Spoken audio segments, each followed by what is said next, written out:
The rain hammered against the coffee shop window, a relentless drumbeat that matched the pounding in my chest. I sat across from Ellie, her blonde hair catching the glow of the pendant light above, and wondered if she could hear my heart screaming. I'd loved her for 2 years, but tonight, I was about to ruin everything by telling her the truth. My name is Riley Carter, a 22-year-old art major with a penchant for flannel and overthinking. Ellie Thompson, my best friend since freshman year, was everything I wasn't: poised, confident, and, as she told me countless times, definitely straight. We'd met at a college orientation in Portland, Oregon, bonding over late-night study sessions and shared playlists. She was the sun to my stormy sky, and I'd spent 2 years hiding the fact that every laugh, every touch, every glance she gave me set my world on fire. Tonight, in this cozy coffee shop on the edge of town, I decided to confess. The air smelled of roasted beans and rain-soaked coats, and the hum of conversation around us felt like a cocoon, shielding me from the world's judgment. But nothing could shield me from the risk I was about to take. I clutched my mug, the ceramic warm against my trembling hands, and tried to find the words. "Ellie," I started, my voice barely above a whisper.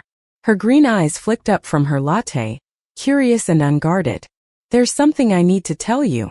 She tilted her head, a small smile playing on her lips. "You look like you're about to confess to a crime, Ree. What's up?" I laughed, but it came out shaky. "Not a crime. Just something I've been carrying for a while." My throat tightened, and I cursed myself for not rehearsing this better. "I like you. Like, really like you. More than a friend." The words hung between us, heavy as the rain outside. Ellie's smile faltered, and for a moment the world stopped. I braced for rejection, for the awkward pity I'd seen in movies, for the end of our friendship. Her fingers tightened around her mug, and she looked down, her brows knitting together.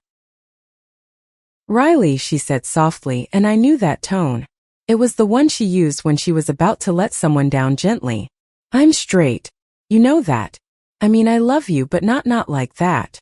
My heart sank, a stone plummeting into a dark well. I nodded, forcing a smile that felt like a lie. "Yeah, I figured. Just had to get it off my chest."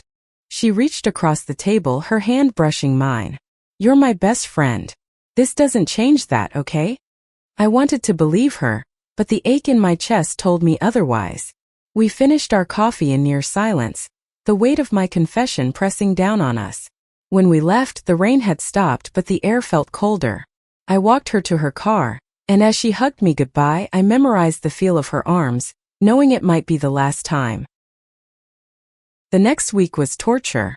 Ellie acted like nothing had happened, texting me memes and inviting me to movie nights, but I couldn't shake the feeling that I'd broken something irreparable. I avoided her, claiming I was swamped with art projects, but the truth was I couldn't face her. Not when every glance reminded me of what I couldn't have. Then on a chilly Thursday evening, everything changed. I was sketching in my dorm, the room lit only by a desk lamp, when my phone buzzed. It was Ellie. "Meet me at the pier. 8 p.m. Don't ask, just come." Curiosity outweighed my fear, and I grabbed my jacket, heading to the waterfront. The pier was quiet, the ocean lapping gently against the posts. Ellie stood at the end, her silhouette framed by the fading sunset. She turned as I approached, her expression unreadable. "Ree," she said, her voice trembling. "I've been thinking about what you said." My heart lurched. "Ellie, you don't have to." "No, let me finish." She stepped closer, her eyes locking onto mine. "I said I was straight because that's what I've always told myself. But when you told me how you felt, it scared me. Not because I don't care about you, but because I realized I might feel something too." I froze, my breath catching. "What are you saying?" She took a shaky breath, then reached for my hand. Her fingers were cold, but her grip was firm. "I'm saying I don't know what I am, but I know I can't stop thinking about you. And I don't want to lose you." Before I could process her words, she leaned in and kissed me. It was soft, hesitant, like she was testing the waters of her own heart. My world tilted, and for a moment nothing else existed. Just her lips on mine, the salt air, and the wild hope blooming in my chest. When she pulled back, her eyes were wide, searching mine. "Was that okay?" she whispered. I laughed, tears stinging my eyes. More than okay. We stood there, hands entwined, the ocean whispering secrets around us. I didn't know what this meant for us, but for the first time I felt like we had a chance. Maybe not a fairy tale, but something real, something worth fighting for. The days after that kiss felt like walking on a tightrope. Thrilling, terrifying, and utterly fragile. Ellie and I didn't talk about it, not directly, but every glance, every brush of her hand against mine, carried a new weight. We were stepping into uncharted territory, and I wasn't sure either of us knew the map. Portland's autumn was in full swing, leaves crunching underfoot as we walked through campus together. Ellie had always been the planner, the one with a color-coded calendar, but now she seemed unsteady, like she was rewriting her own rules. I caught her staring at me during a lecture, her pen tapping nervously against her notebook, and my heart did a somersault. Was she regretting the kiss? Or was she, like me, replaying it in her mind? One afternoon we ended up at a park near the Willamette River, sitting on a bench with takeout tacos. The air was crisp, and Ellie's cheeks were pink from the cold. She hadn't mentioned the pier since that night, and I was too scared to bring it up. But as we ate, she broke the silence. Ree, do you ever feel like you're I don't know, betraying who you're supposed to be? Her voice was quiet, almost lost in the rustle of leaves. I swallowed a bite of taco, my stomach twisting. What do you mean? She looked out at the river, her fingers fidgeting with the foil wrapper. Like, I've always known who I am. Small town girl, good grades, straight, destined for a stable job and a picket fence. But now she glanced at me, her eyes raw. Now I'm questioning everything. I wanted to reach for her, to tell her it was okay to question, but fear held me back. You don't have to have it all figured out, I said carefully. Nobody does. She nodded, but her expression was troubled. My family, they wouldn't get this. My mom's already planning my wedding to some hypothetical guy. If I told her I kissed a girl, she trailed off, shaking her head. The words stung, not because they surprised me, but because they echoed my own fears. My parents were supportive when I came out at 16, but Ellie's family was different, traditional, religious, the kind who saw love like ours as a sin. I'd known that from the start, but hearing it from her made it real. Do you regret it? I asked, my voice barely audible. Her eyes snapped to mine. No. God, no. It's just complicated. Complicated became our unspoken mantra. We started spending more time together, but it was different now, charged with possibility and fear. We'd study in her dorm, our knees brushing under the table, and I'd catch her smiling at me in a way that made my pulse race. But she never kissed me again, and I didn't push. I was too afraid of scaring her away. One night we went to a campus poetry slam, the kind of event Ellie usually dragged me to. The room was packed, the air thick with cigarette smoke and nervous energy. A poet took the stage, a woman with a buzz cut and a voice like thunder, reciting lines about loving against the odds. I felt Ellie's hand slip into mine under the table, her fingers trembling. I squeezed back, my heart soaring, but when the poem ended, she let go. Afterward, we walked back to her dorm, the streets quiet except for the hum of distant traffic. That poet, Ellie said suddenly.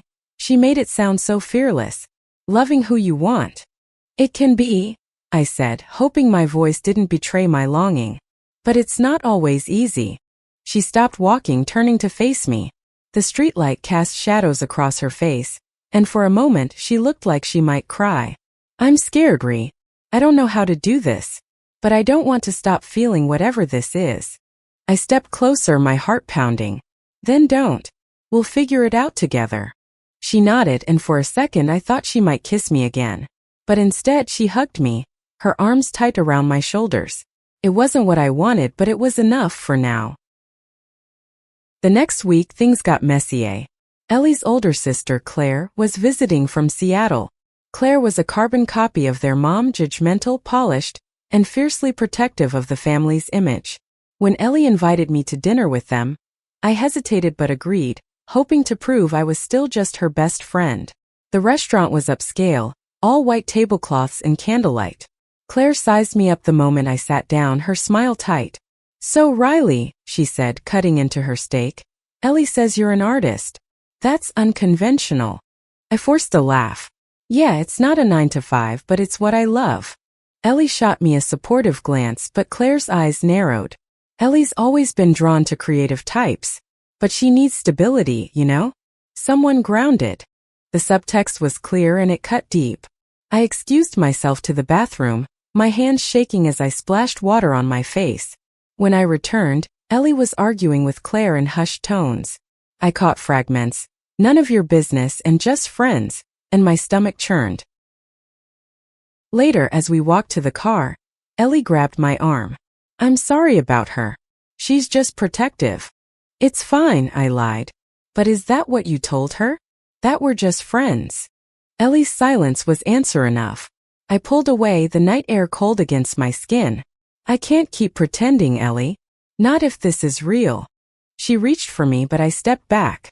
I need time, I said, and walked away, my heart breaking with every step. The weeks that followed were a blur of avoidance and ache. I threw myself into my art, painting feverishly in the campus studio. Each brushstroke a release for the pain I couldn't voice. Ellie's texts piled up. Apologies, memes, invitations to hang out. But I replied sparingly, guarding my heart from further damage. Portland's winter was creeping in, the air sharp with the promise of frost. I avoided our usual haunts, the coffee shop, the pier, the library where we'd spent countless nights. But Ellie was persistent. One evening she showed up at my dorm, her cheeks flushed from the cold, her eyes pleading. Riley, please, she said, standing in my doorway. Can we talk? I let her in, my resolve crumbling. My room was a mess of sketchbooks and paint tubes, a reflection of my inner chaos. She sat on my bed, looking small and uncertain, nothing like the confident Ellie I knew. I messed up, she said, her voice breaking. I panicked with Claire. I didn't know how to explain us, but I hate this distance between us. I crossed my arms, protecting myself. You told her we're just friends. After everything. I know. She stood, stepping closer. I was scared. My family, they're not like yours. They cut me off, but I'm done hiding. I want to try this. With you. Her words hit like a tidal wave, washing away my defenses. I wanted to believe her, but doubt lingered. What's changed? I asked. Why now? She took a deep breath, her eyes steady. Because I'm falling for you. And I can't keep pretending I'm not. My heart stuttered. Before I could respond, she closed the distance between us and kissed me, fiercer than at the pier, like she was staking a claim. I melted into her, the world fading until it was just us, tangled in a moment that felt like salvation. We spent the rest of the night talking, unraveling the mess of our fears and hopes. Ellie admitted she'd been researching, reading stories online about women who discovered their sexuality later in life. I thought I was straight because it was easier, she said, her head resting on my shoulder. But you make me feel things I've never felt before. I traced circles on her hand, my heart full. We don't have to rush. We can take it slow. She nodded, but her smile was radiant. Slow sounds perfect. For a while it was. We fell into a rhythm. Secret dates at hole-in-the-wall diners, late-night walks where we'd hold hands under the cover of darkness. Ellie was cautious, but she was trying, and every small gesture felt like a victory. She'd slip me notes in class, doodled hearts with our initials, and I'd blush like a teenager. But the world wasn't as kind as our bubble. One weekend we went to a queer art exhibit downtown. A bold move for Ellie. The gallery was vibrant, filled with paintings and sculptures celebrating love in all its forms. I was admiring a piece, a swirling abstract of two women embracing, when I noticed Ellie tense beside me. What's wrong? I whispered.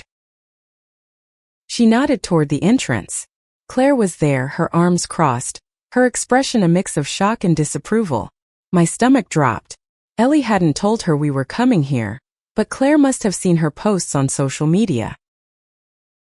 Ellie, Claire said, striding over. What is this? Ellie's face paled, but she squared her shoulders. I'm here with Riley. We're together.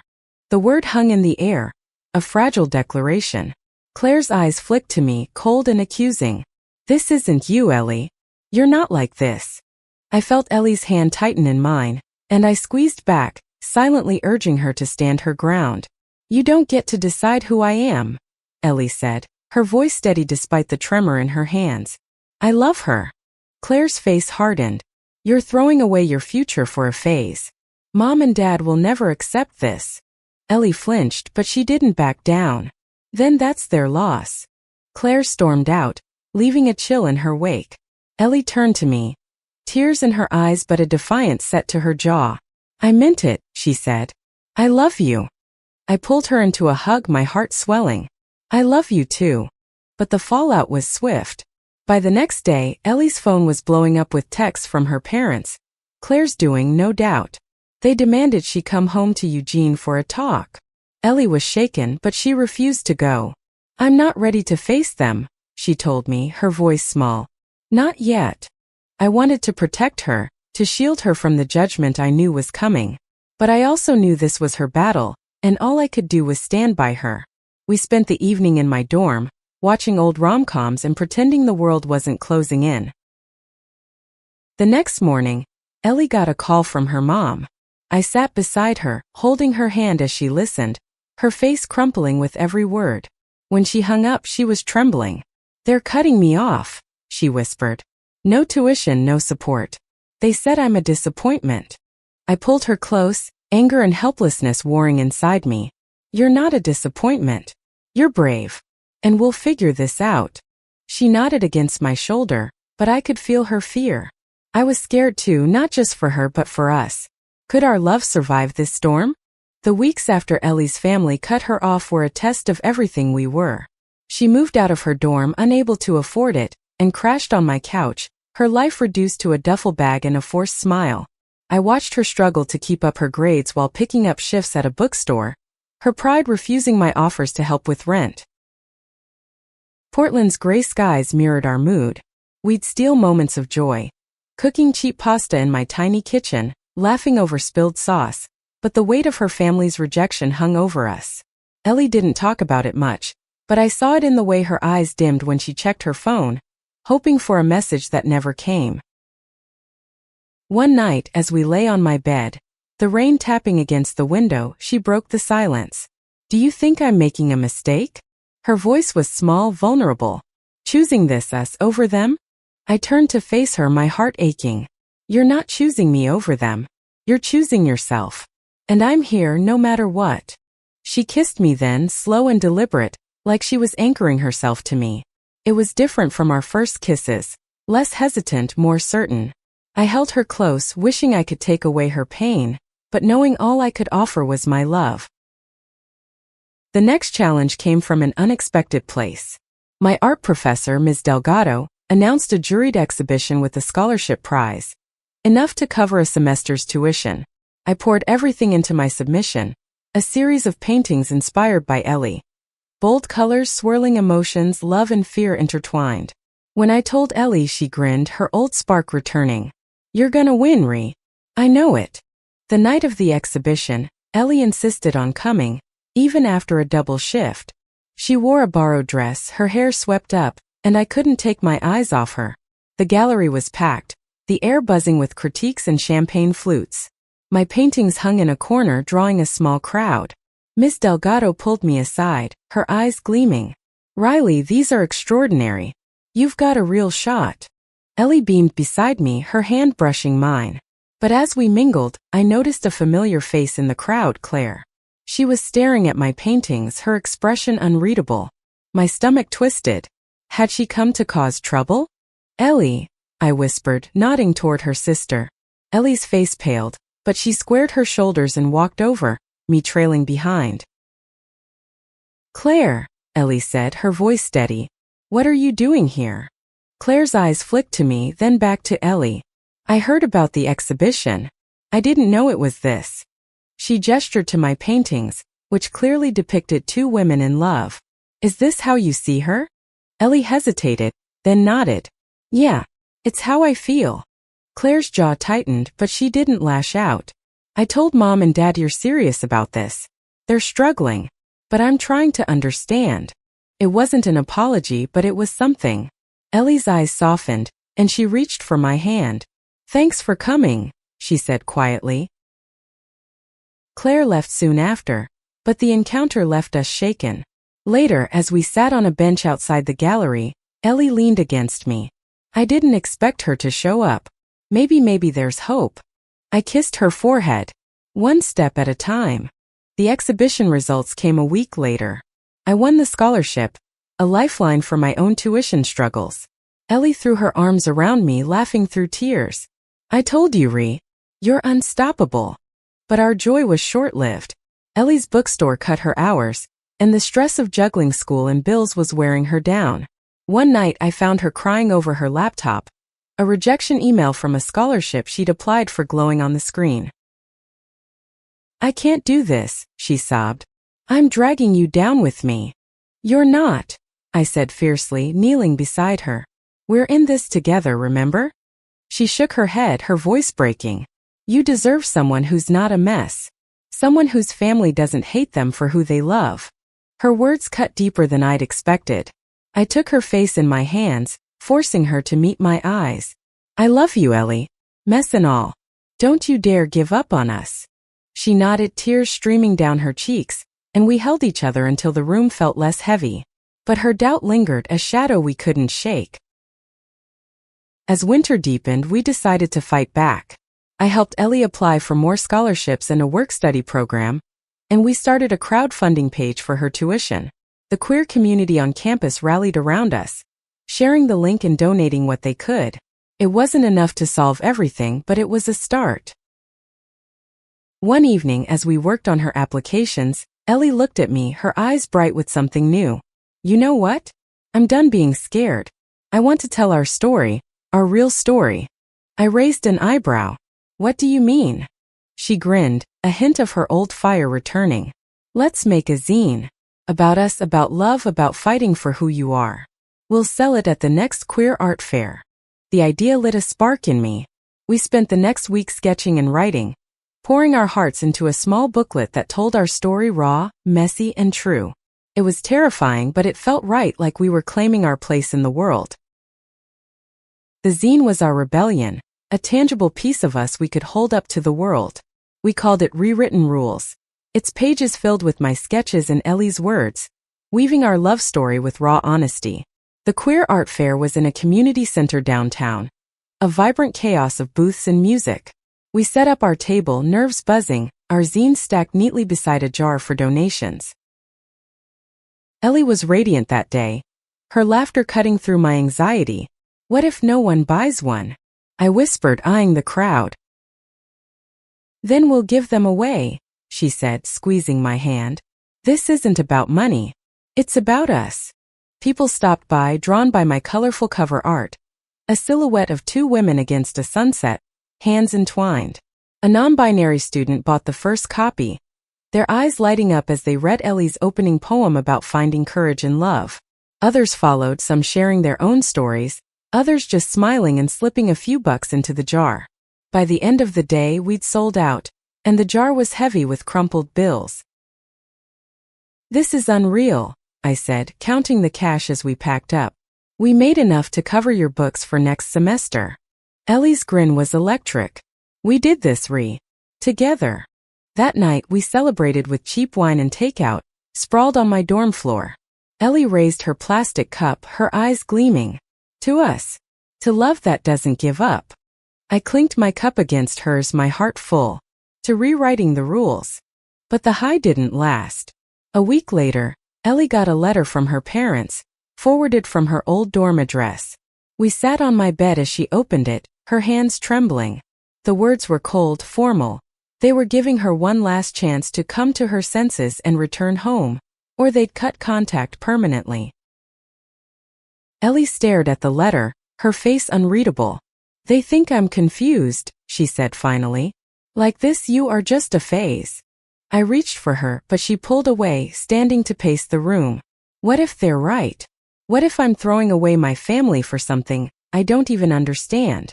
Her words stung, but I kept my voice steady. Do you love me? She stopped, her eyes meeting mine. More than anything. Then that's real, I said. Not a phase. Not a mistake. It's us. She sank back onto the bed, burying her face in her hands. I just wish it didn't hurt so much. I held her then, letting her cry, wishing I could fix it but knowing all I could do was stay. The next day, she wrote a response to her parents, her pen shaking as she poured out her truth. She was in love, she was happy, and she wasn't coming home to a life that didn't fit her anymore. She mailed it before she could change her mind. The waiting was agony. Days passed with no reply, and Ellie grew quieter, her smiles forced. I tried to keep her spirits up, dragging her to art shows and open mic nights, but the silence from her family was a wound that wouldn't heal. Then one snowy afternoon we got a surprise. Claire showed up at the coffee shop where we were studying, her expression softer than I'd ever seen. "Can I sit?" she asked. Ellie nodded, wary. Claire set a small envelope on the table. "Mom and Dad read your letter. They're not ready to accept this. But I am."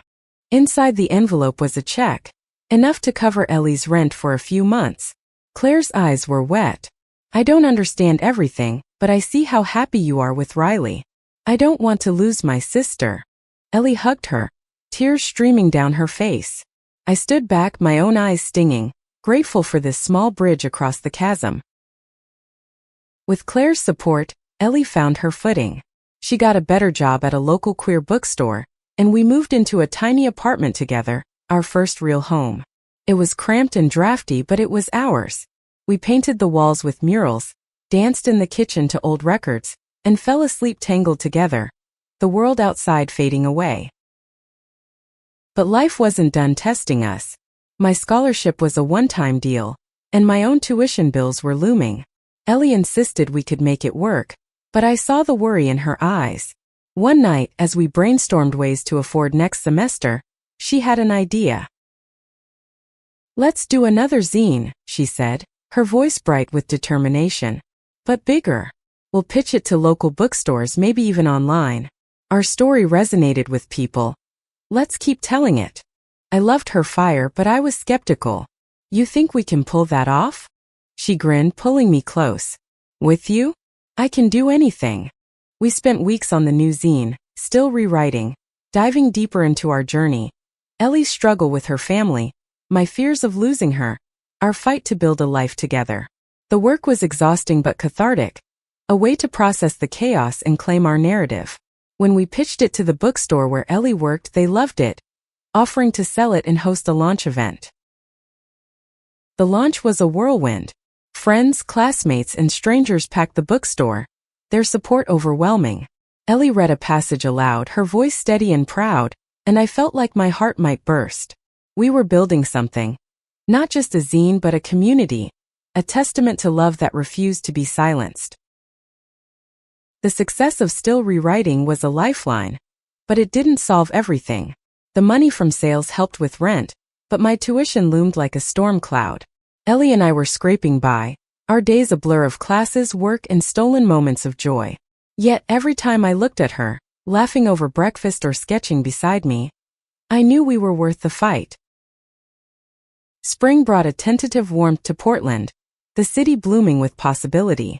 We'd settled into our apartment, its walls covered in our art, a testament to our shared dreams. But beneath the surface, tension simmered. Ellie was still waiting for a response from her parents, and my financial aid application was stuck in limbo. We didn't talk about it, but the uncertainty was a weight we both carried. One evening, as we walked along the waterfront, Ellie stopped, her hand in mine. What if we don't make it? What if this is too hard?" Her words hit like a punch. I turned to face her, the river glinting behind us. "It's hard because it's real. But I'd rather fight for this than have something easy without you." She smiled, but it was fragile. "I just don't want to let you down." "You never could," I said, pulling her close. The wind carried the scent of cherry blossoms, and for a moment, we were just two women in love, the world's demands fading away. But reality was relentless. A week later, I got an email from the financial aid office. My application was denied. The news hit like a sledgehammer. I sat on our couch staring at the screen, my dreams of finishing my degree slipping away. Ellie found me there, her face falling as I told her. We'll find a way, she said, her voice fierce. We always do.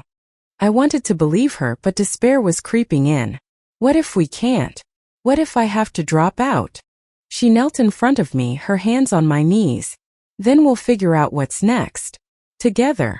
You're not alone in this. Her words pulled me back from the edge. We spent the night brainstorming more zines, freelance art gigs, even a part-time job for me at the bookstore. It wasn't a perfect plan, but it was a start. Ellie's determination was infectious, and I found myself daring to hope again. The next challenge came from within our circle. Our friend Jamie, who'd been a rock through everything, invited us to a queer community potluck. It was a warm evening, the park filled with laughter and music. We brought our zines, hoping to share our story, but not everyone was welcoming. A woman named Tara, a vocal activist in the group, pulled us aside. I read your zine, she said, her tone sharp. It's sweet, but it's naive. You're painting this rosy picture of love conquering all, but what about the real fight? The systemic stuff? Ellie bristled. We're telling our truth. That's enough. Tara shook her head. It's not just about you two. You're profiting off a narrative without addressing the bigger picture. Her words stung, and I saw doubt flicker in Ellie's eyes. On the way home she was quiet, her hands stuffed in her pockets. Do you think she's right? She asked finally. Are we being selfish? I thought about it, the weight of her question settling in. Maybe we're focused on us, but that's our story. It doesn't mean we're ignoring the bigger fight. We're just living it our way. Ellie nodded, but I could tell Tara's words had shaken her. The next day, she suggested adding a section to our next zine about the broader queer community, highlighting resources and stories beyond our own. I loved her for it, her willingness to grow, to listen even when it hurt. As we worked on the new zine, Ellie got a surprise. A letter from her dad. It wasn't warm, but it was a step, acknowledging her letter, asking to meet. She was torn, hope warring with fear. What if he just wants to lecture me? She said, pacing our apartment. Then you set boundaries, I said. But you don't have to do it alone. I'll go with you. She agreed, and we drove to Eugene, my stomach in knots. Her dad met us at a diner, his face lined with tension. The conversation was stilted, full of awkward pauses, but he listened as Ellie spoke about her life, her love for me, her dreams. He didn't embrace us, but he didn't reject her either. I need time, he said finally. But I don't want to lose you. It wasn't perfect, but it was progress. On the drive back, Ellie was quiet, processing. I thought I'd feel more resolved, she said. But it's a start, right? Right, I said, squeezing her hand. One step at a time. Back in Portland, we threw ourselves into the new zine, determined to make it a love letter to our community. The launch was set for a summer festival, and as the date approached, we felt the weight of our story's impact. We were no longer just two women in love. We were part of something bigger, a tapestry of resilience and hope. The summer festival was electric, Portland streets alive with color and music. Our booth for Rewritten Rules, Volume 2 was swarmed. The new zine a hit with its blend of our story and voices from the queer community. Ellie glowed as she handed out copies, her confidence a far cry from the hesitant girl who'd kissed me on the pier a year ago. I watched her, my heart swelling with pride and love, knowing we'd built this together. But life, as always, had one more curveball. A week before the semester started, I got an unexpected email. A local gallery wanted to feature my paintings in a solo show, with a cash prize that could cover my tuition. The catch? I'd need to produce new work in a month, alongside my classes and job. Ellie didn't hesitate. You're doing this, she said, her eyes fierce. I'll handle the zine sales. You focus on your art. Her belief in me was a lifeline. I dove into painting, my canvases filled with our journey. Love, loss, resilience. Ellie was my muse, her strength woven into every stroke. She'd bring me coffee during late-night studio sessions, her presence a quiet anchor. One night, as I cleaned my brushes, she wrapped her arms around me from behind. You're incredible, Ree. This show's gonna change everything. The gallery opening was a whirlwind. Friends, professors, and strangers filled the space, their voices humming over my paintings. Ellie stood beside me, her hand in mine, her smile brighter than the gallery lights. When the curator announced I'd won the prize, the room erupted in applause, but all I saw was Ellie, tears in her eyes, whispering, "I knew you could do it." The prize covered my tuition, and with Ellie's bookstore job stabilizing, we finally felt like we could breathe. But the real victory was us, our love tested and tempered stronger for it. That night we celebrated on our apartment's tiny balcony, the city skyline twinkling below. Ellie raised her glass, her voice soft. "To us. To love that fights." I clinked my glass against hers, my heart full. "To forever." Months later we got another surprise. A letter from Ellie's mom. It was short but heartfelt, an olive branch after months of silence. She wanted to visit, to try understanding. Ellie was cautious but hopeful, and we planned a meeting on neutral ground, a park near campus. Her mom arrived, nervous but open, and for the first time, Ellie introduced me as her girlfriend without fear. It wasn't a full reconciliation, but it was a start, a crack in the wall that had separated them. As we walked home, Ellie squeezed my hand. "I didn't think we'd get here," she said. "Not with my family, not with us. But we did." I smiled, pulling her close. "Because we didn't give up." Our story wasn't a fairy tale. It was messy, painful, and real, full of doubts and triumphs. But it was ours. We kept making zines, each one a testament to our growth, our love, our community. We faced new challenges, bills, exams, the occasional argument, but we faced them together, our hands entwined, our hearts aligned. One evening, as we sat on our couch, Ellie turned to me, her eyes soft. "You changed everything, Ree. That night on the pier you made me brave." I kissed her, slow and sure. "You were always brave. I just helped you see it." Our love wasn't perfect, but it was true. And in a world that often tried to tear us apart, that was enough. We'd rewritten the rules, not just for ourselves, but for anyone who dared to love against the odds. Our story was a beacon, a reminder that love in all its forms was worth fighting for. As I looked at Ellie, her laughter filling our tiny apartment, I knew we'd keep fighting, keep loving, keep rewriting. Together we were unstoppable.